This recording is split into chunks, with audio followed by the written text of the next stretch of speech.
இன்றைக்கி நாம் துலாம் ராசிக்காரர்களுக்கு இந்த வரக்கூடிய குரு பயிற்சி எப்பேற்பட்ட ஒரு அற்புதமான மாற்றத்தை தரப்போகுது அப்படிங்கிறத பற்றி தாங்க இந்த வீடியோவில் நம்ம தெளிவாகவும் விளக்கமாகவும் பார்க்க போகிறோம். அதாவது பார்த்துக்கிட்டிங்க அப்படின்னா கடந்தது ஒரு 2 வருஷமாகவே துலாம் ராசிக்காரர்கள் படாத கஷ்டம் இல்லை, என்னடா வாழ்க்கை இது அப்படிங்கிற மாதிரி ரொம்ப யோசிச்சுருப்பீங்க. பட் இருந்தாலும் ரொம்ப உடஞ்சி போயிருந்துருப்பீங்க. அமைதியாக போய் மூலையில் உட்காந்துட்டு தனியாக உட்காந்துட்டு அழுகிற நிலமை கூட ஏற்பட்டுருந்துருக்கும். உண்மையாகவே என்னடா இது வாழ்க்கை, நிச்சயமாக எனக்கு மட்டும்தான் அப்படி நடக்குதா, இல்லை எல்லாருக்குமே இப்படி தான் நடக்குதா, அவனைக்கிட்டாலும் பிரச்சனையை சொல்கிறான், ஆனால் எனக்கு வர பிரச்சனை மட்டும் ரொம்ப பெரிய பிரச்சனையாக இருக்குது, என்னால் தீர்க்கவே முடியலை, வாழ்க்கை ரொம்ப மோசமான ஒரு சூழ்நிலை நோக்கி என் வாழ்க்கை போயிட்டுருக்கு அப்படின்னு சொல்லிட்டு யோசிச்சுட்டு இருந்திருப்பீங்க இந்த துலாம் ராசிக்காரர்கள். பட் ஆக்சுவலாக இந்த துலாம் ராசிக்காரர்களை பற்றி நான் சொல்லணும் அப்படின்னா விடாமுயற்சி தன்னம்பிக்கை அப்படின்னு தாங்க நான் சொல்லுவேன். துலாம்னாலே விடாமுயற்சி தன்னம்பிக்கை. பயங்கரமாக விடாமுயற்சி பண்ணி நீங்கள் எடுத்துக்கிட்ட ஒரு விஷயத்தை ஜெயிச்சு காட்டுவீங்க. வாழ்க்கை எவ்வளோ கஷ்டமாக இருந்தாலும் வாழ்க்கையில் நம்மளும் ஒரு நாள் ஜெயிக்க முடியும், நம்மளும் ஜெயிச்சு நானும் இந்த வாழ்க்கையை நின்று காமிப்பேன், என்னாலையும் முடியும்னு சொல்லிட்டு நிரூபிக்கக்கூடிய ஒரு ஆள். அந்த தைரியமாக நம்பிக்கையோடு இருப்பாங்க தெரியுங்களா. வாழ்க்கை என்ன போட்டு அடிக்கலாம், ஆனாலும் அந்த நம்பிக்கைன்னு ஒன்று இருக்குங்களே, அதில் மாறாமல் என்னால் முடியும் அப்படின்னு சொல்லிட்டு யோசிச்சு நிற்கிற ஒரு ஆள் தாங்க துலாம். இதுவே துலாம் ராசிக்காரங்களாக இல்லாமல் மற்ற ராசிக்காரங்களாக இருந்தாங்கன்னு வச்சுக்கோங்களேன், இவ்வளோ பிரச்சனைக்கு ஒன்று ஏதாவது தப்பான முடிவு எடுத்திருப்பாங்க. அப்படி இல்லை அப்படின்னா நான் காசு ராமேஸ்வரம்னு சொல்லிட்டு எங்கிட்ட அது போயிடுறான்ப்பா, இவ்வளோ கஷ்டம்லாம் தாங்க முடியாது, வீட்டை விட்டு ஓடி போயிடலாம் அப்படின்னு சொல்லிட்டு யோசிச்சு முடிவு எடுத்துருந்துருப்பாங்க.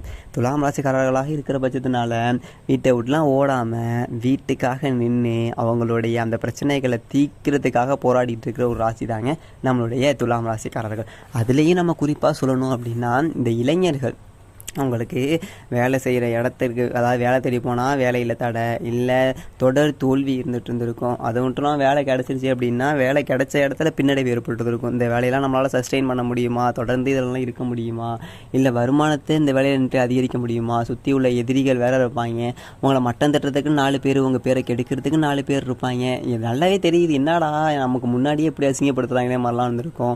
அதையெல்லாம் தாண்டி நம்மளால் அந்த வேலையை ஜெயிக்க முடியுமா, பிடிச்ச வேலை ஒரு பக்கெட்டு, கிடைச்ச வேலையை வச்சாவது குடும்பத்தை காப்பாற்றணும் அப்படிங்கிறதுக்காக ஓடிட்டு இருக்கீங்க பார்த்தீங்களா, அங்கே தாங்க நீங்கள் மாசாக நிற்கிறீங்க.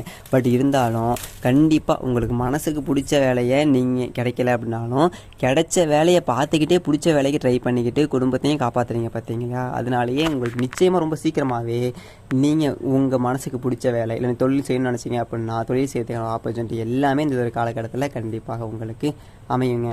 அது ஏன் அப்படின்னு சொல்லிட்டு பார்த்தீங்க அப்படின்னு உங்களுக்கு 5ஆம் இடத்துல சனி இருக்கிறாரு, அதே மாதிரி 8ஆம் இடத்துல குரு இருக்கிறாருங்க. அவங்க அதாவது குரு நின்ற இடத்தை விட பார்த்த பார்வை அப்படிங்கிறது பலம் அப்படின்னு சொல்லிட்டு சொல்லுவாங்க. குரு பார்க்குறது தான் பலம். அப்படிங்கிறப்போ துலாம் ராசிக்காரர்களுக்கு இனிமேல் வாழ்க்கையில் அந்த அதாவது எப்படி சொல்லணும் அப்படின்னா 5ஆம் இடத்துல சனி இருக்கிறதுனாலேயே இதுக்கு முன்னாடியே உங்களுக்கு உடல் ஆரோக்கியத்தில் பிரச்சனை அப்படிங்கிறது இருந்திருக்கும், இல்லை மனசில் பிரச்சனை இருந்திருக்கும், தொழிலில், குடும்பத்தில், உத்தியோகத்திலலாம் மிகப்பெரிய பிரச்சனை, போராட்டம், இது எல்லாமே இருந்திருக்கும். ஆனால் நீங்கள் தன்னம்பிக்கையோடு இருந்து விடாமுயற்சியோடு செயல்பட்டுட்டீங்க பார்த்தீங்களா, எல்லாமே மாறுங்க. ஒரு விஷயம் என்ன, நல்லாவே தெரியும் நிறைய பேருக்கு இந்த ஒரு விஷயம் புரிஞ்சுருந்துருக்கும். என்ன தான் வாழ்க்கையில் கஷ்டப்பட்டாலும் ஒரு கட்டத்துக்கு அப்புறம் உங்களுக்கே புரிய ஆரம்பிச்சிடும், பணம்லாம் இல்லைங்க, மனுஷங்க தானே முக்கியம் அப்படிங்கிறத தாண்டி பணம் ஓரளவுக்கு நிறையா சம்பாதிச்சோம் அப்படின்னாலே நிம்மதி கிடச்சிடும் போல இருக்குது அப்படிங்கிற ஒரு விஷயம் உங்களுக்கு அமைஞ்சிருங்க. சரிங்களா. அந்த ஒரு மாதிரி இந்த ஒரு காலகட்டத்தில் உங்களுக்கு அந்த வருமானம் அப்படிங்கிறது அதிகரிக்கக்கூடிய ஒரு காலகட்டமாக துலாம் ராசிக்காரர்களுக்கு இருக்குங்க. சின்ன வயசுலேருந்து உங்களுக்குலாம் ஆசைப்பட்டதெல்லாம் கிடச்சிருக்காது. ஆனால் இந்த ஒரு காலகட்டத்தில் எந்த ஒரு விஷயமாக இருந்தாலும் சரி உங்களுக்கே தெரிய ஆரம்பிச்சிருங்க. கடைசி ஒரு 3-4 மாதமாக என்னடா சில விஷயம் டக்கு டக்கு நடந்துடுது, நம்ம வாழ்க்கை தானே அது, ஏன்னா திடீர்னு ஒரு மாதிரி மாற்றமெல்லாம் ஏற்படுது, ஏன்னா ஜாலியாக இருக்குது, சின்ன சின்ன விஷயம் சில விஷயம் நடக்க ஆரம்பிக்குது, பெரிய பெரிய அடியாக இருந்தாலும் சின்ன சின்ன விஷயங்கள் டக்கு டக்குன்னு சில விஷயம் நடந்துருதுன்னு தோணும்ல, அதெல்லாம் மிகப்பெரிய ஒரு மாற்றத்திற்கான ஒரு சின்ன படிக்கட்டுகள் மாதிரி. சரிங்களா. கண்டிப்பாக உங்கள் வாழ்க்கையில் மிகப்பெரிய ஒரு மாற்றம் அப்படிங்கிறது ஏற்பட போகுது. அது மட்டும் இல்லாமல் நிறைய ஜோதிடர்களும் சொல்லியிருப்பாங்க, உங்கள் வாழ்க்கையில் திடீர் அதிர்ஷ்டம், திடீர் யோகம், பணமழை கொட்ட போகுது, கூடிய விசிறி கொட்ட போகுது அப்படின்னு சொல்லிட்டு சொல்லியிருப்பாங்க. இது வரைக்கும் என் வாழ்க்கையில் அப்படி எதுவும் பெருசாக கொட்டின மாதிரியே தெரியலையே அப்படின்னு சொல்லிட்டு பார்த்துட்டு இருந்துருப்பீங்க. பட் இனிமேல் அதுக்கான வாய்ப்புகள் ஏதாவது இருக்கா அப்படின்னு சொல்லிட்டு நம்ம கிரகநிலைகள்லாம் பார்க்கலாம்.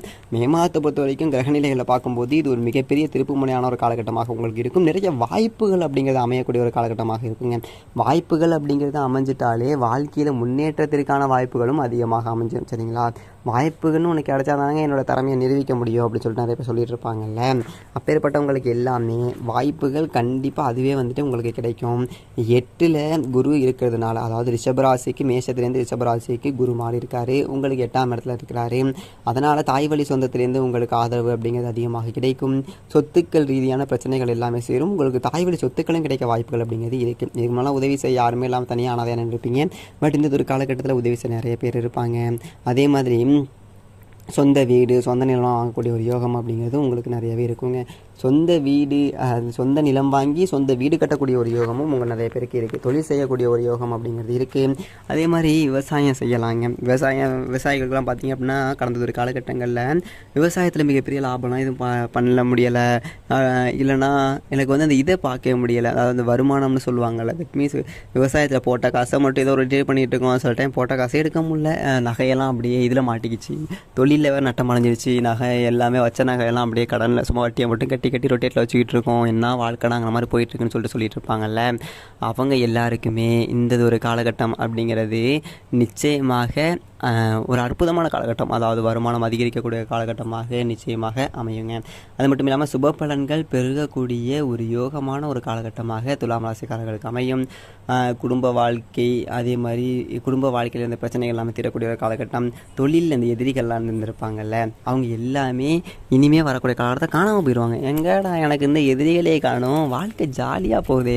ஒன்று நண்பர்கள் ஆயிடுவாங்க, என் தப்பு தான், அந்த மாதிரி தெரியாமல் பண்ணிட்டேன், சாரிப்பா அப்படின்னாலே டக்குன்னு அவ்வளோதானே, சரி நம்மளும் மன்னிச்சு விட்ருவோம், ஓகே அடுத்து நான் பார்ப்போம் சொல்லிட்டு அடுத்த வேலையை பார்த்துட்டு போயிடுவோம். நண்பர்களாக மாறிடுவாங்க. அப்படி இல்லைன்னா இல்லைப்பா எனக்கு வேறு இடத்துக்கு வந்துட்டு மாற்றி விட்டாங்க, இந்த கடையிலேருந்து அந்த கடைக்கு போகிறேன், இல்லை இந்த ஆஃபீஸ்லேருந்து நான் வேறு ஆஃபீஸுக்கு வேலைக்கு போகிறேன் அப்படின்னு சொல்லிட்டு மாற்றி விட்டாங்க அப்படின்னு சொல்லிட்டு அவங்களே உங்களை விட்டு பிரிஞ்சு போயிடுவாங்க. ஸோ தொழிலில் இருந்த பிரச்சனைகள்லாம் தீர்ந்துடும். தொழிலில் வருமானம் அப்படிங்கிறது அதிகரிக்கும். இது மாதிரி 10,000 வாங்கிட்டு இருந்தாங்க 15,000 வாங்குவாங்க, 30,000 வாங்கிட்டு இருந்தாங்க 45,000 50,000 அந்தளவுக்கு வாங்க ஆரம்பிச்சிருவாங்க. வாழ்க்கையில் மாற்றம் அப்படிங்கிறது ஏற்படும். கொஞ்சம் வருமானம் அதிகரிச்சிச்சு அப்படின்னா உடனே கடன்லாம் அடைச்சிட்டு செட்டில் ஆகிறதுக்கான வழி என்ன அப்படிங்கிறது யோசிக்க ஆரம்பிச்சிருவீங்க. கடனை அடைச்சி ஜீரோவுக்கு வந்துட்டோம் அப்படின்னாலே அடுத்து என்னது, செட்டில் ஆகிறதுக்கான வழியை தானே யோசிப்போம். அந்த மாதிரி செட்டில் ஆகிறதுக்கான வழியை பற்றி நீங்கள் யோசிக்க ஆரம்பிச்சிருவீங்க. நிச்சயமாக இந்த ஒரு காலகட்டம் அப்படிங்கிறது தொழில் மாற்றத்திற்கான ஒரு காலகட்டமாக உங்களுக்கு இருக்கும். எதிரிகள் காணா போயிடுவாங்க அப்படிங்கிறதுல எந்த விதமான சந்தேகமுமே கிடையாதுங்க. அது மட்டும் இல்லாமல் பார்த்தீங்க அப்படின்னா மருத்துவ செலவுகள் அப்படிங்கிற நிறைய பேருக்கு இருந்துருக்குங்கள்ல, அந்த மருத்துவ செலவுகள் எல்லாமே நீங்கக்கூடிய ஒரு காலகட்டமாக துலாம் ராசிக்காரர்கள் இருக்குங்க. மருத்துவத்தில் இருந்த பிரச்சனைகள், உடல் ரீதியான பிரச்சனை, மன ரீதியான பிரச்சனை, இல்லை வருமான பத்தலை, தொழில் ரீதியாக இருந்த பிரச்சனை எல்லாமே நீங்கக்கூடிய ஒரு காலகட்டமாக இருக்கும். அதே மாதிரி திருமணம் பார்த்திங்கன்னு வச்சுக்கோங்களேன், திருமணம் அப்படின்னு பார்த்தாலே அவங்களுடைய அம்மா அப்பா தான் ரொம்ப கஷ்டப்படுவாங்க. என் பையனுக்கு திருமணம் ஆகலை, என் பையன் வயசில் எல்லாருக்குமே திருமணம் ஆகிடுச்சு, ஆனால் என் பையனுக்கு இன்னும் ஒரு பொண்ணு கிடைக்கல, இல்லை என் பொண்ணுக்கு இன்னொரு பையன் கிடைக்கல அப்படிங்கிற மாதிரி யோசிச்சுட்டு இருப்பாங்கல்ல. அதே மாதிரி பையன் அப்படின்னா என் வயசு, என் செட்டில் உள்ள எல்லாருக்குமே கல்யாணம் ஆகிடுச்சு, எனக்கு இன்னொரு கல்யாணம் ஆகலை, என் செட்டில் உள்ள எல்லா பொண்ணும் கல்யாணம் ஆகிடுச்சு, எனக்கு இன்னொரு கல்யாணம் ஆகலை அப்படிங்கிற மாதிரி ஒரு பொண்ணாக இருந்தால் யோசிப்பாங்கல்ல. அவங்க எல்லாருக்குமே திருமண யோகம்ங்கிறது கிடைக்கக்கூடிய ஒரு காலகட்டமாக இந்த காலகட்டம் இருக்குதுங்க. ஏன்னா 5ல் சனி இருக்கிறப்பே திருமண யோகத்துக்கான வாய்ப்பு அதிகரிக்கும். அது மட்டும் இல்லாமல் ஒரு 8ஆம் இடத்துல வேறு குரு பகவான் இருக்கார், சும்மா தட்டி தூக்குவார். எப்படின்னா திருமணம்லாம் நடக்கட்டும் அதனால் தடையை ஏற்படுத்த திருமண தடை எல்லாமே நீங்கி திருமண யோகம் கூடக்கூடிய ஒரு காலகட்டமாக இருக்கும். சரிங்களா? அது மட்டும் இல்லாமல் பார்த்துக்கிட்டிங்க அப்படின்னா குழந்தை பாக்கியம் இல்லாதவர்களுக்கு குழந்தை பாக்கியம் கிடைக்கும். என்ன பண்ணணும் அப்படின்னா, அந்த குழந்தை பாக்கியம் கிடைக்காததுக்கெல்லாம் காரணம் முன்வினை அந்த பலனாக கூட இருக்கலாம், அதாவது முன் வினையில் செஞ்ச அந்த வினையாக கூட இருக்கலாம். ஸோ பசித்த 4 ஏழைகளுக்கு உணவிட்டாலே வாழ்க்கையில் மிகப்பெரிய ஒரு யோகம் கிடைக்கும். அது என்னடா பசித்த 4 ஏழைகளுக்கு உணவு அப்படின்னு கேட்டிங்க அப்படின்னா, ஒரு 200 எடுத்துகிட்டு போயிட்டு ஒரு நல்ல சைவ சாப்பாடு, இன்னும் அசைவம் எதுவுமே கிடையாது, நான்வெஜ் கிடையாது, வெஜ்ஜு, சரிங்களா, வெஜ்ஜு சாப்பாடு 4 வாங்குங்க. வாங்கி அதை வண்டி எடுத்து தேடணும். நல்லா அவங்க ஃபேஸை பார்த்தாலே தெரியும்ல, நல்லா பசியில் இருக்காங்க, சாப்பாட்டுக்காக கஷ்டப்பட்டுருக்காங்க அப்படின்னு சொல்லிட்டு பசித்த 4 பேரை தேடி அவங்களுக்கு நீங்கள் உணவு கொடுத்தீங்க அப்படின்னாலே உங்கள் வாழ்க்கையில் மிகப்பெரிய மாற்றம் அப்படிங்கிறது ஏற்பட்டும். பசித்த ஏழைகளுக்கு உணவிட்டாலே முன்வினை அந்த வினை எல்லாமே தீர்ந்து வாழ்க்கை ஒரு நிம்மதி கிடைக்க ஆரம்பிச்சிடும். அதுக்கப்புறம் குழந்தை பாக்கியம் அசால்ட்டாக கிடைச்சிடும். ஸோ பசித்த ஏழைங்களை தேடி அவங்களுக்கு போய் உணவு விட்டுவாங்க, கண்டிப்பாக உங்களுக்கு குழந்தை பாக்கியம் அப்படிங்கிறது கிடைக்கும். அதே மாதிரி பெண்களுக்கு பார்த்தீங்க அப்படின்னா பெண்களுக்கு முன்னேற்றம், அப்படி வாழ்க்கையில் ஒரு மாற்றங்கிறது ஏற்படும். பெண்களுக்கு வருமானம் அப்படிங்கிறது உயரும். குடும்பத்தை எப்படி முன்னேற்றலாம் அப்படிங்கிறதுக்கான ஒரு ஐடியா அப்படிங்கிறது கிடைக்குங்க. மாணவர்களுக்கு கல்வியில் ஒரு மிகப்பெரிய முன்னேற்றம் கிடைக்கும். எப்படின்னா எல்லாமே பெருசாக யோசிங்க. மாணவர்களை பொறுத்த வரைக்கும் இந்த வயசில் நீங்கள் எல்லாம் பெருசாகவே யோசிக்கலாம். பெருசாக இழக்கிறது எதுவுமே இருக்காதுங்கள்ல. ஸோ இதுவாக இருந்தால் பெருசாக ட்ரை பண்ணுங்கள், பெருசாக முயற்சி பண்ணுங்கள். பெருசாக தோத்தாலும் பெருசாக தோற்றுப்போங்க. ஊரே பேசுகிற அளவுக்கு தோக்கணும். நானும் சும்மா ட்ரை பண்ணேன், நானும் சும்மா தோற்றுட்டேன், அந்த மாதிரி சின்ன தோக்காதீங்க, பெருசாக தோற்றுப்போங்க, பெருசாக ட்ரை பண்ணுங்கள். இதுதான் பெருசாக முயற்சி பண்ணுங்கள். அது அவங்களுக்கு பிடிச்ச ஒரு படிப்பு படிக்கணும்னா பெரிய காலேஜில் போய் படிங்க, பெருசாக யோசிங்க. இந்த ஒரு காலகட்டத்தில் உங்களுக்கான சிறந்த பரிகாரம் என்னென்னு பார்த்துக்கிட்டிங்க அப்படின்னா, துலாம் ராசிக்காரர்கள் உங்கள் வீட்டுக்காரர்கள் உள்ள சிவன் கோவில் ஆலயம் போங்க. அங்கே நவகிரகத்தில் உள்ள குரு பகவான் இல்லை தட்சிணாமூர்த்தி அவங்க தான் இருக்காங்க அப்படின்னாலும் ஓகே தான். இல்லை நவகிரகத்தில் உள்ள குரு பகவான்கிட்ட போயிட்டு உங்களுடைய வேண்டுதலை வைங்க. சரிங்களா? குறைகளை சொல்லி புலம்பாமல் உங்கள் வேண்டுதலை வைங்க. இப்போ எனக்கு ஒரு இப்படி சொல்லு 10 லட்ச ரூபா 20 லட்ச ரூபா கடன் இருக்குது அப்படின்னு சொல்லிட்டு சொல்லாமல் எனக்கு ஒரு மாதம் 40,000 50,000 வருமானம் வந்து அதிகமாக நல்லாயிருக்கும், இல்லை ஒரு 20 30,000 சேலரி எக்ஸ்ட்ரா கிடச்சா நல்லாயிருக்கும், அந்த மாதிரி எனக்கு இவ்வளவு வேணும் அப்படின்னு சொல்லிட்டு நீங்கள் வேண்டுங்க. கண்டிப்பாக அந்த குரு பகவான் உங்களுக்கு இந்த ஒரு காலகட்டத்தில் நீங்கள் கேட்டதை கொடுப்பார். கேட்டதை கொடுக்கறதுக்கு தாங்க கடவுளே. நம்ம கேட்க மாட்டீங்கன்னா அவ்வளோதான், ஜஸ்ட்டு கேட்டு பாருங்கள், கண்டிப்பாக உங்களுக்கு வேண்டியதுங்கிறது நிச்சயமாக நடக்கும்.